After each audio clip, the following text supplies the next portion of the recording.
Outra exceção.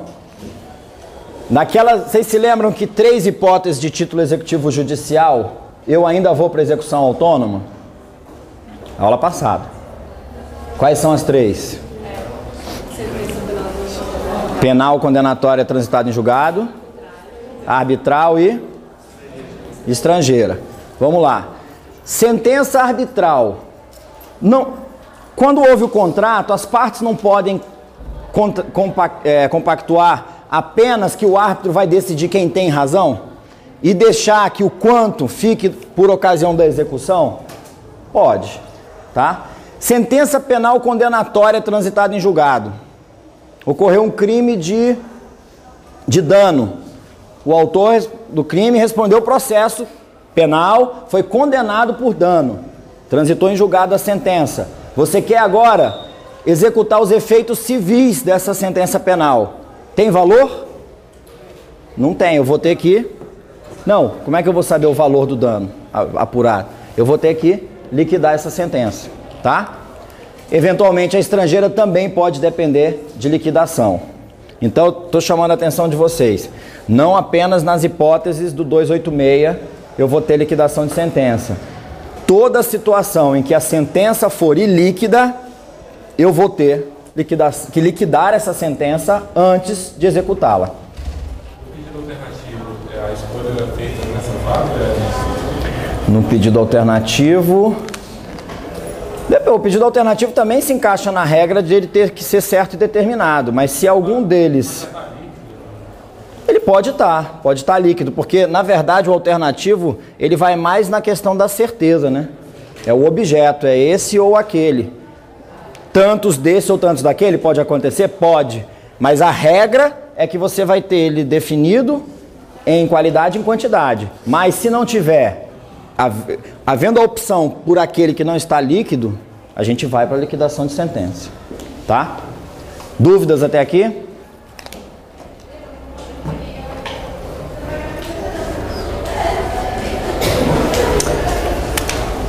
Existem 3 espécies de liquidação de sentença. Tem gente que sustenta que, na verdade, não existe mais a liquidação por cálculo. Dá uma lida aí no 475B, o que fala?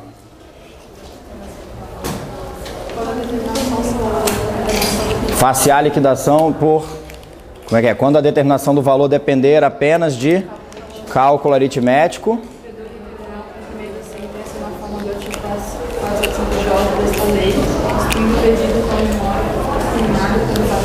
Então, olha só, o que o código está dizendo? No A ele traz o cabimento. A gente está num capítulo que chama liquidação de sentença, que vai do artigo 475A até o H. Por que alguns autores vão lá e dizem que não existe mais a liquidação por cálculo? Antes, lá de 94, se falava em liquidação por cálculo. Essa liquidação de sentença era feita por cálculo do contador do juízo, tá? E aí era mais clara essa questão da liquidação de sentença por cálculo. Hoje, alguns autores dizem que não existe, porque o 475B já começa dizendo aí, quando a execução depender apenas de um cálculo aritmético, só uma tabelinha que você faz lá, dizendo, olha, tanto, assim, assim, acrescenta tantos por cento de juros, tantos por cento de multa, total esse aqui. Atualização monetária, que você faz até no site do tribunal ali, joga o dia da obrigação e o valor, e ele automaticamente calcula tudo e te dá o valor. Quando depender só disso, o que diz o código?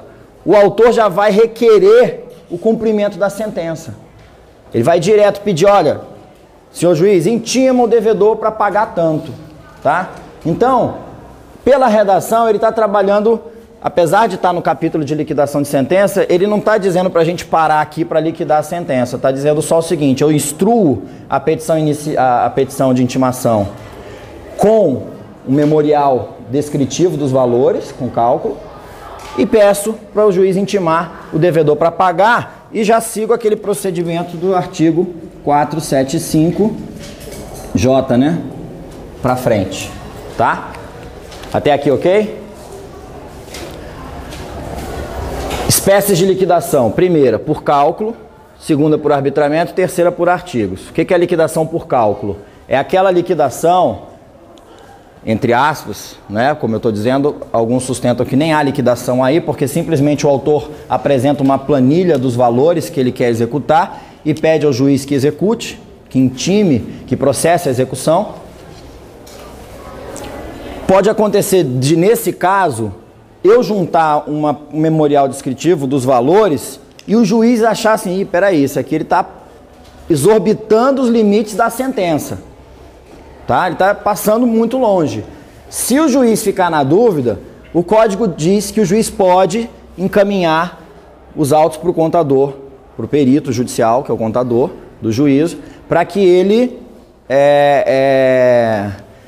refaça esses cálculos, tá? E apresente o valor que seria então o adequado. Se tiver igual, segue normalmente. Se não tiver, o juiz pode optar pela manifestação do contador, mas isso não é bem assim. Avança para mim aí, 475, não seja arbitramento. Tem parágrafo no B? Então, lê para mim, lê bem alto. Parágrafo 1º.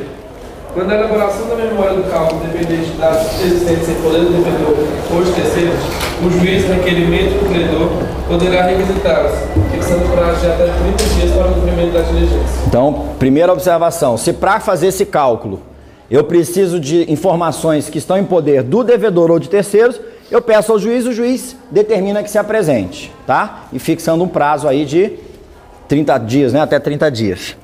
O que mais? Parágrafo 2º. Se os dados não forem injustificadamente apresentados pelo devedor, a reputação corrige os cálculos apresentados pelo credor. E se... Então, peraí.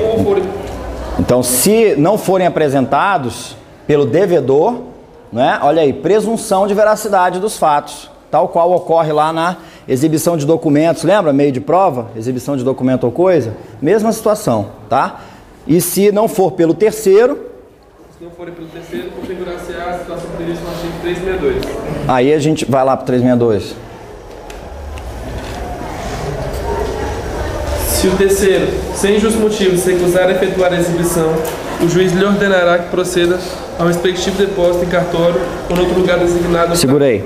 Só para vocês saberem, o 362 é justamente o artigo que fala da exibição de documento ou coisa. Aquele meio de prova que a gente estudou algumas aulas para trás. E vai cair naquela situação de que, se não for justificado, o juiz pode expedir mandado de busca e apreensão da coisa, independentemente das outras sanções cabíveis. Você pode até cair num processo por crime de desobediência, tá? Um processo penal por crime de desobediência.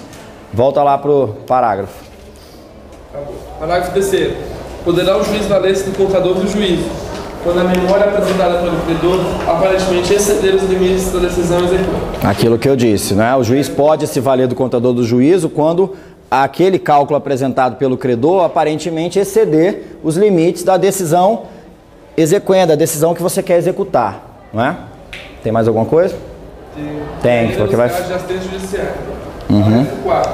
Se o credor não concordar com os cálculos feitos no termo do parágrafo 3º deste artigo, faça a execução pelo valor originalmente pretendido, mas a penhora terá por base o valor encontrado pelo contador. Então esse parágrafo 4º diz o seguinte, ó.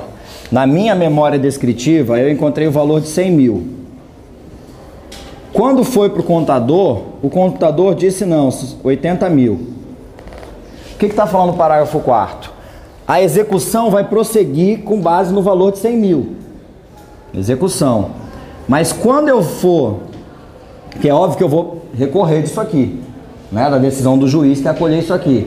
Mas enquanto eu recorro, a execução prossegue. Só que tem uma observação. Quando eu for pedir penhora de bens para garantir a execução, ou seja, bloqueio de bens, e esses bens incluem até valores na conta corrente, eu só vou poder pedir a penhora desse valor aqui, ó.